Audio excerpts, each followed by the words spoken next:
If you're suffering from painful corns, listen. One cool drop of Free Zone liquid corn remover instantly cools, soothes burning, painful corns. Instantly goes to work to relieve tormenting pain. Equally amazing, when used as directed, Free Zone helps remove corns. Get Free Zone liquid corn remover. There's no fuss, no bulky, messy pads.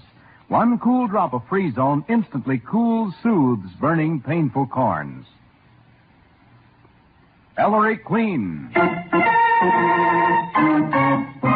In the interest of a safer American home, a happier American community, a more united States, the makers of Anison bring you Ellery Queen. I dedicate this program to the fight against crime. Not merely crimes of violence and crimes of dishonesty, but crimes of intolerance, discrimination, and bad citizenship. Crimes against America.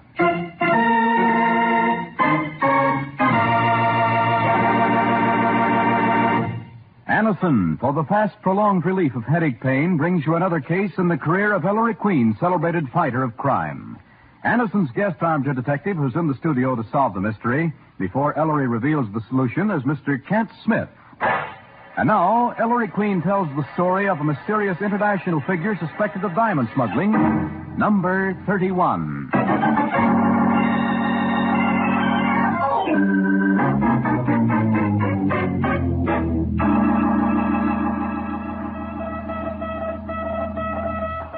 Just a minute, Charlie. Inspector. Huh? Who is it, Evie? A radio phone. Charlie says some guy's calling the police department from the steamship at G at sea. So I'm elected, huh? Inspector Queen speaking. You kept me waiting. Hi, Kip. Who is this? George Arcaris. Oh, yes, Mr. Arcaris. Well, what can I do for you? You and your police and your customs officials can let me alone. That's what you can do for me, Inspector, whoever you are. Now, I don't get you, Mr. Arcaris. If you're on shipboard in mid-Atlantic, You can let me alone when the ship docks in New York. Oh, expecting trouble with the customs, Mr. Arcaris? Very humorous. 3 times now I've been searching your customs like a common criminal. If it occurs this time, I shall make the most vigorous representations to my government. Do you understand me? Inspector, what is your name? I understand you.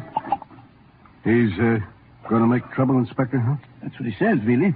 Is this a private fight, Dad, or can anyone get in on it? Oh, that was a bird named George Arcaris, Ellery. He's from the Near East. Yeah, and he has plenty of connections. Arcaris, of course. What's your interest in him?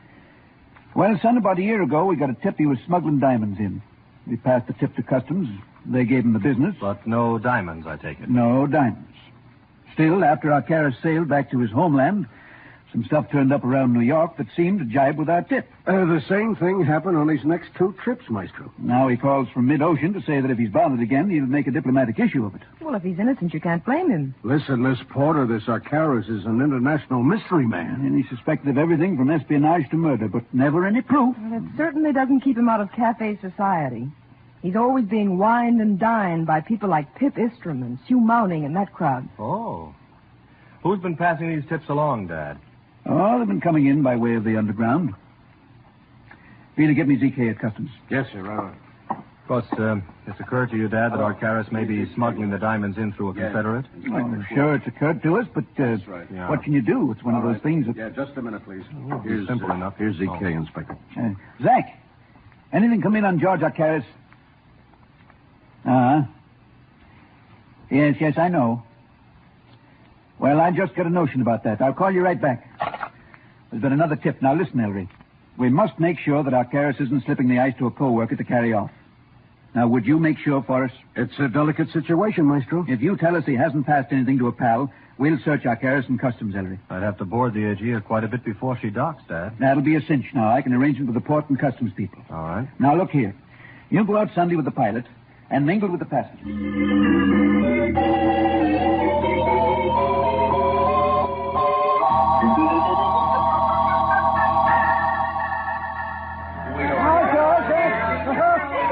I don't see Ellery getting off, Inspector. Yeah, neither do I. Oh, wait a minute. There he is. Now, Bealey, be ready to take Arcaris over from Ellery. Okay. All right, get going. So that's Mr. Arcaris. Let's get closer, Nicky. Why, Inspector, there's Pip Istrom and Susu Mounting, his fiancée. His society friends, huh? Pete, Susu, here I am. Susu, there he is. Hi, George. Darling, hi. I'll see you as soon as I'm finished with the costume. Don't let him push you around, George. Don't worry. Well, Ellery? Nothing doing. He didn't pass it. I'm positive. Haven't had my eyes off him. If he's smuggling anything, Dad, it's in his luggage or on him. Well, that means a body search. And I'd better go tell Zach. Thanks, son. Phone me at home, Dad, will you? Uh-huh. I wonder if they'll find anything, Ellery. I wonder.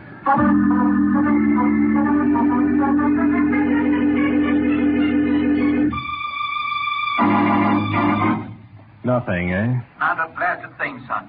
And Billy swears Arcaris didn't pass anything to anyone from the gangway to the customs gate. Arcaris raising Cain? He's calling Washington right now. I guess those tips are phonies, and we fell for them. Yeah. Keep me informed, Dad. Oh, Nicky. The inspector? Yes, and it's a washout. Uh-oh. Oh, by the way, Ellery, there's a Mrs. Prine waiting to see you. She's terribly concerned about her son. Her son? Well, all right. Oh, as long as she's here already, yeah. Come in, Mrs. Prine. Yes, please, come in, Mrs. Prine, and sit down, won't you? Oh, Mr. Queen, it's about Arthur, my boy. Yes. He's missing. He didn't come home yesterday. Well, suppose you tell me all about it. Well, we live in Holland, Mr. Queen, just Arthur and me. I'm a widow. I'm sickly, and Arthur supports me. Where was Arthur supposed to be coming home from, Mrs. Prine? From his job. He's got a butlering job over on Park Avenue, employed by Mr. Istrom. Ellery. Oh, the buddy of our good friend, Nicky. Please go on, Mrs. Prine. Well, every Saturday for 3 years, Mr. Queen, that boy's come straight home from Park Avenue with his salary. Here it is Sunday, and he ain't home yet. Have you called Mr. Istrom? Oh, yes, sir, yesterday evening. But he said Arthur had left at the usual time, saying he was going right home. I don't know what I'll do if Arthur don't show up by tonight. Mrs. Prine is afraid he'll lose his job, Ellery. Mr. Istrom's awful strict. Every morning, Arthur has to have Mr. Istrom's breakfast ready by 9 o'clock. Monday mornings, Arthur always gets there by 8:30, just so Mr. Istrom can eat on time. Did Istrom offer any possible explanation, Mrs. Prine? Well, he said not to worry. But I don't know, Mr. Queen. It don't sound like Arthur. Have you notified the police? Oh, no, sir. Mr. Istrom wouldn't like that. That's why I come to you, Mr. Queen. Yes. Well, now, you go home and stop worrying, Mrs. Prine. I'll make the inquiries. Yes, sir. Thank you, Mr. Queen. That's all right. Thank you. Goodbye. Goodbye. Pip Istrom's butler. And today George Arcaris came in. Funny coincidence. Nicky, get me the Missing Persons Bureau.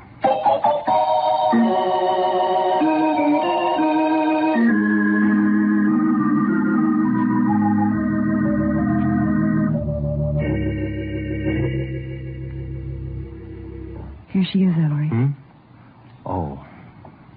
Good morning, Mrs. Prine. Morning, Mr. Queen. Miss Porter. Morning. I got down here just as fast as I could. Mrs. Prine, I think we've found Arthur. You have? Well, where is he? Mrs. Prine. Yes, sir. I'm afraid we had some dreadful news for you. This is the city mortuary.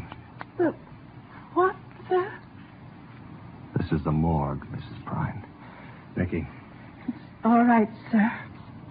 It's all right. Lean on me, Mrs. Prine. Do you think that you're up to identifying Arthur officially for us, Mrs. Prine? I want to see my boy. Nicky? I know, Ellery. All right, Mrs. Prine.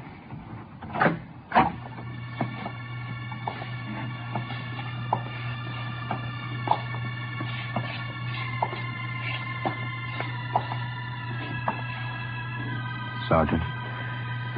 Right, Maestro.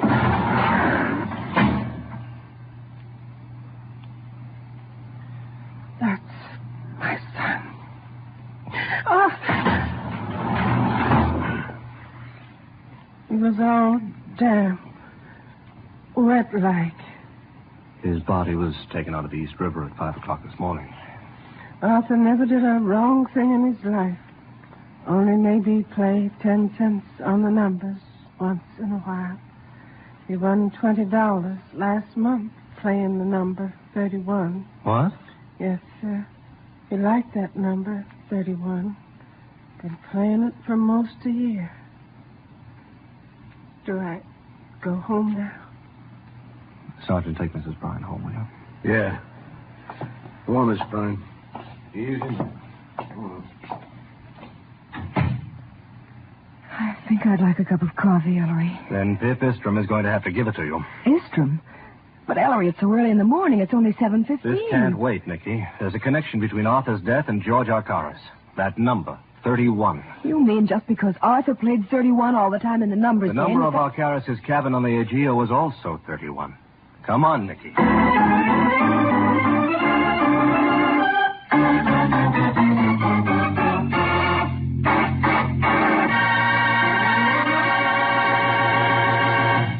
And there, ladies and gentlemen, you have the beginning of our mystery. If you want to relieve headache, neuritis, or neuralgia pains quickly, try Anacin. The relief it brings is incredibly fast. Here's why. Anacin is made like a doctor's prescription, contains not just one, but a combination of medically active and proved ingredients. Get Anacin from your druggist in easy-to-take tablet form. Keep it handy. And then next time you have a headache pain or suffer pain of neuritis or neuralgia, take Anacin tablets. For most effective relief, use only as directed. Anacin, A-N-A-C-I-N. And now, back to our story. Hopping into a cab, Ellery and Nicky go directly from the city mortuary to Pip Istrom's apartment on Park Avenue. I can't see anyone at this hour. I'm just having my breakfast. Mr. Istrom, your butler is dead. Arthur? Dead? Well, come in. Thank you. Yes, thank you. Please forgive the appearance of my apartment. Arthur was the only servant I employed. Dead. That's something of a blow. He was a jewel. Won't you sit down? Thanks, Mr. Istrom, but we... Mind if I have another cup of coffee? Not at all. Join me? No, thanks. Arthur's mother phoned me Saturday night, but naturally... How did he die? Run over? Stabbed in some Harlem brawl? Even if he was in a brawl, Mr. Istrom, I strongly doubt that it took place in Harlem. He died of a cerebral fracture. There's a bruise on his jaw, and the back of his head is not pretty. And then his body was dumped in the East River, like a sack of garbage. In a word, Mr. Istrom, Arthur was murdered. That's clumsy of me. Well, see here, Queen. Do the police think I did it or some such nonsense? The last time I saw Arthur was Saturday evening when he left here perfectly all right. Mm-hmm. I take it that your friend, George Arcaris, knew Arthur. Sure. What has Arcaris to do with Arthur's death, Queen? That, Mr. Istrom, is what I propose to find out. George. He only got into the States yesterday morning. Arthur may not have been murdered until yesterday afternoon. Immersion in water, you see, often makes it difficult to fix the exact time of death. Now, look here. I'm getting a little bit bored with all this. My fiancée, Miss Mounting, and I have known Mr. Arcaris for a long time, and I'm quite... 31. I beg your pardon? I said 31. Does the number 31 mean anything to you, Mr. Istrom? Not a thing. Oh. Then, I'll let you return to your breakfast. Nicky?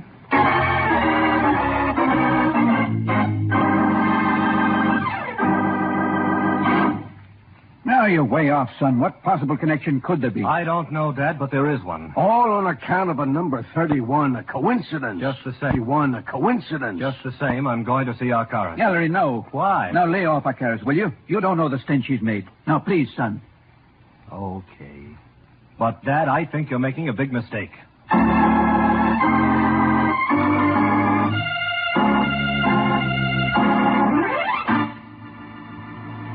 And that seemed to be the end of the diamond smuggling case. And of the Arthur Prine case, too. The police got nowhere on it, and Ellery got grumpier every day. Then 2 weeks later, it was a Sunday. Nicky, is that you? Uh-huh. Oh. In my Sunday best. Ellery, what's the matter? Dear Gia, it's sailing today. So what? George Arcaris is sailing on it. Suppose he is. Nicky, we can just make it. Make what? The Aegea. I just solved it, Nicky. Come on.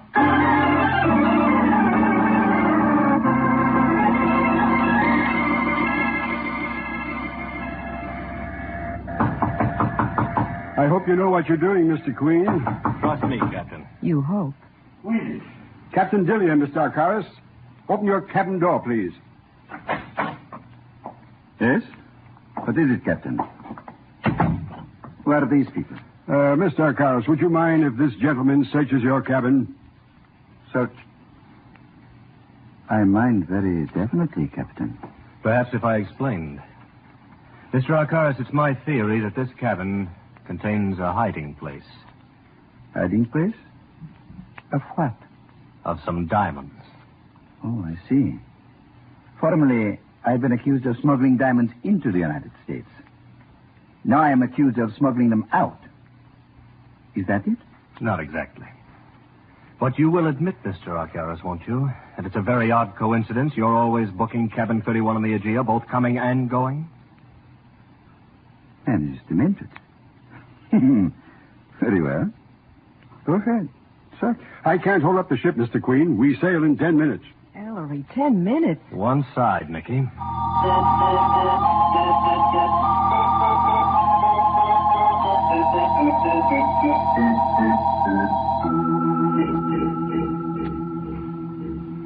You'll have to hurry, Mr. Queen. It is a pity my good friends, Mr. Eastrom and Miss Mounting, did not stay on board long enough to witness this spectacle. So Istrom and Miss Mounting were here, Mr. Arcaris. Here in your cabin? You know them? Yes, Mr. Queen. They always see me off.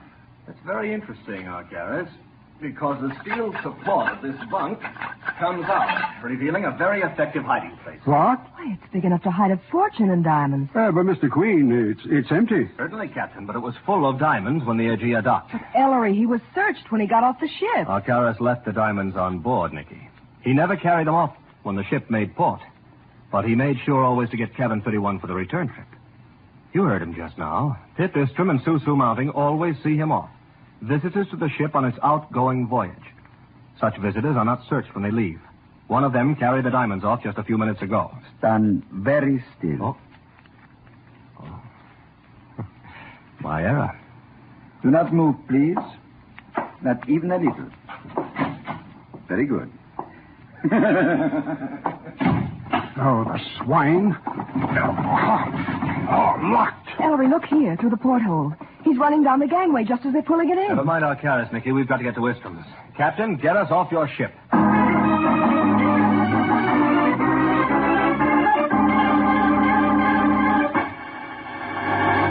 And so, Mr. Istrom, I will trouble you for those diamonds. The Queen, they have nothing to do with Arcaris. My fiancée, Miss Mounting, did turn some jewels over to me this afternoon, yes. But... Oh, she did? Yes, she often does. Susan was very popular before our engagement, you know, with some extremely wealthy gentry. She gambles a little, I'm afraid, and she turned some of their gifts over to me for disposal. When my father made his money in South African diamonds, I still have some of father's connection. Do you doubt my word? Are you as big an idiot as you sound, Istrom? Your precious Susu has been smuggling diamonds into the United States for your friend Arcaris and getting you to turn them into cash.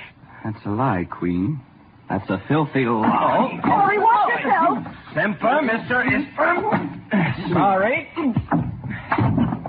Wow. You knocked him out, Ellery. He's out cold. Yes. Now to find those diamonds. Don't bother. Huh? Susu Mounting. I've got them. Mr. Queen, isn't it? You know, Miss Mounty, that gun is probably loaded. You sure you know what you're doing? Oh, stop it. Now, you're both going to march out of here and go down to the street. You'll pretend nothing's wrong. You'll get into my car. Drive it. I'll be in the back with this thing pointing at you. And you'll drive out to the country. Sounds cozy. Shut up.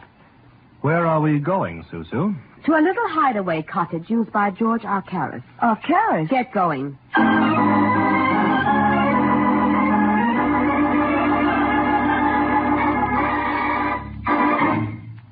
You are an idiot, Susu, to bring them here.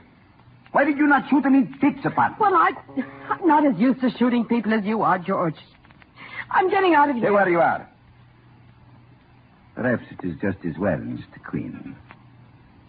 I owe you something. Personally. Now that Susu has brought you here, we will make the best of it, huh? We have the diamonds. This is Kit Eastram's pistol. We will concoct a plot. Ellery. It's all right, Nicky. Our Garris wouldn't be that foolish. Foolish. This cottage is owned by Kit Eastram, Mr. Queen. An accommodation to his good friend George. But nothing on paper, you understand. So we will bury you here. By the time you are found, Mr. Eastram, who has been a dupe throughout, we'll have some explaining to do. No, don't. George, wait. Wait till I go away with you. My dear Miss Mounting, we smuggle diamonds together. We will commit murder together. Oh, no. Or would you rather join them? I give you 5 seconds, Susu. Get it over with. Quick. Duck, Nicky! I've got his gun, Dad. Nice shooting, baby. Stand still, girlfriend. Take your paws off me. It's Mr. Ekstrom. Pip. You filth. Has anybody got a drink? You've done your last drinking for some time, Miss Mounting. And I don't think, Arcaris, that you'll smuggle any more diamonds like these into the United States for some time. You will get me a physician and my consulate at once. Sure. Well, son, another narrow squeak. You got Mr. Istram to thank, Maestro. He came to after the mounting woman hustled you out and phoned us pronto. I heard Susu's confession, Mr. Queen. It quite restored my sanity. Thanks for saving our lives, Istram. Well, Dad, now... Ellery, let's get out of here. Nicky, don't you want to know who killed Mrs. Prine's son, Arthur? The murder of Mr. Istram's butler. You mean, son, the two cases are connected? Oh, yes, Dad. And I'll tell you how right now.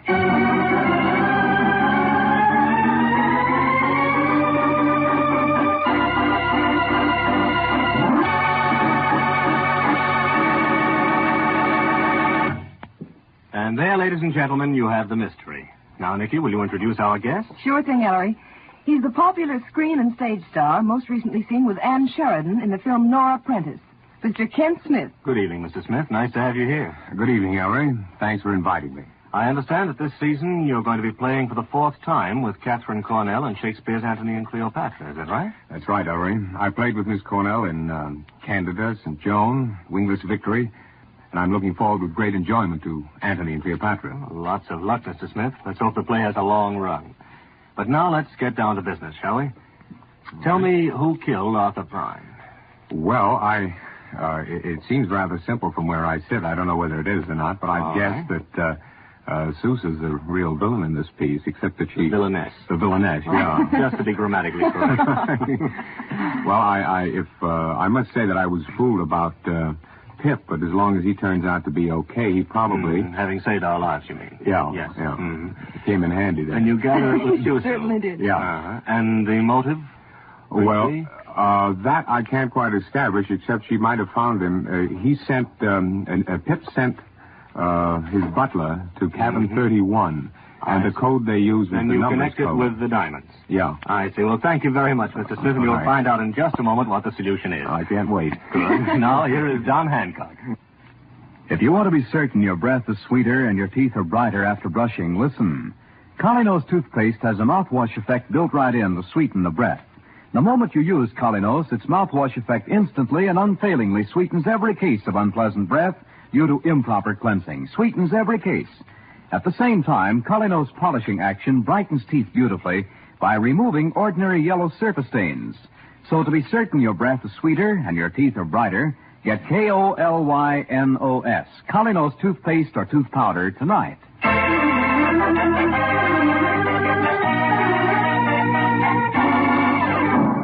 But how do you think? Look, Maestro, what gives? Listen, every morning for 3 years, Arthur Prine prepared his employer's breakfast by 9 o'clock. On Monday mornings, Arthur always got to Mr. Istram's apartment by 8:30, Mrs. Prine told us, Nicky. Just so Mr. Istram can eat on time. Now, Nicky, do you recall the morning Mrs. Prine identified Arthur's body at the morgue? Yes, it was a Monday morning. And what time was it when we left the morgue to go to Mr. Istram's apartment? Very early. I think I said it was 7:15. That's right. We took a cab. We went directly from the morgue to Istram's Park Avenue apartment. So when we saw Istram, no more than 15 to 20 minutes could have elapsed. In other words, it was around 7:30 in the morning. And what was Istram doing when we called on him at that hour? Eating his breakfast. at 7:30 a.m. But this was breaking a fixed habit of years. Why, on that particular Monday morning, did not Pip Istrom wait for his man Arthur to turn up to prepare breakfast for him? Because he knew Arthur was dead, Ellery? Well, Dad, the only ones who knew Arthur was dead at that time were ourselves and Arthur's mother.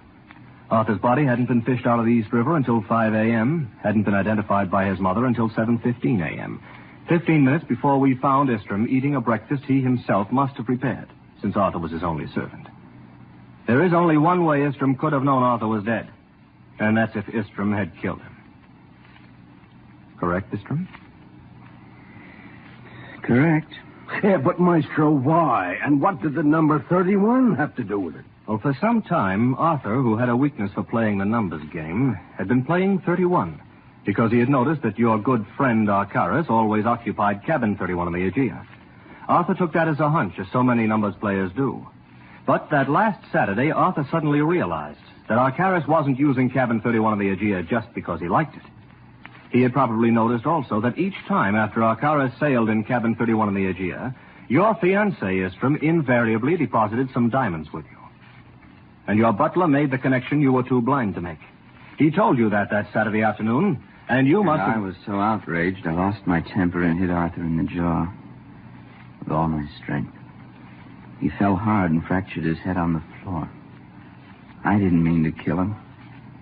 I hit his body then, in the middle of the night. I took it down the surface elevator into my car, disposed of it in the river. I'm afraid, Istrom, that you've been your own worst enemy throughout. Too infatuated with Susu Mounting to see what she really was, too hot-headed to control that murderous temper of yours, and too foolish to call the police when Arthur died and rely on the simple truth. Now you'll have to face a jury under very different circumstances. It'll be your own fault, Istrom, if they don't believe your story. Sergeant, take him in, too.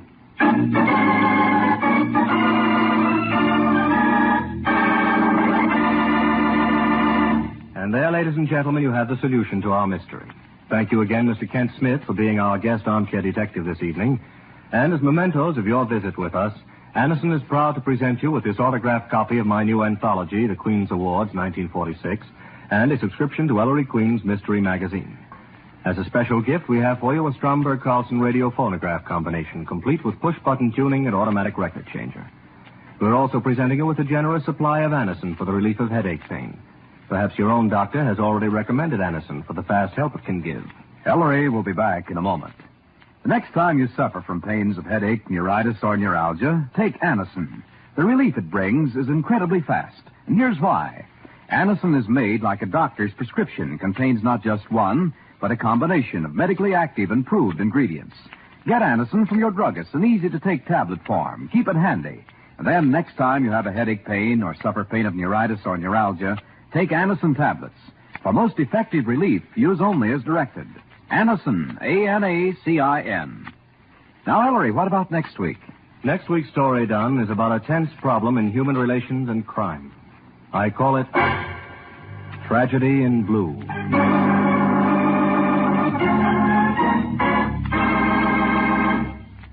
This is Ellery Queen saying goodnight for Anderson and enlisting all Americans in the fight against bad citizenship, bigotry, and discrimination, the crimes which are weakening America.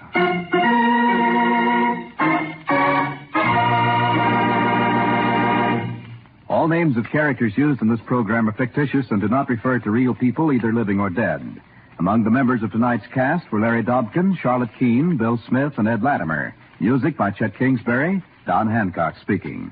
Beginning September 28th, the makers of Anderson and Colinos will bring you at the same time a new and exciting program direct from Hollywood called Hollywood Star Preview. Remember the date, September 28th. This is NBC, the National Broadcasting Company.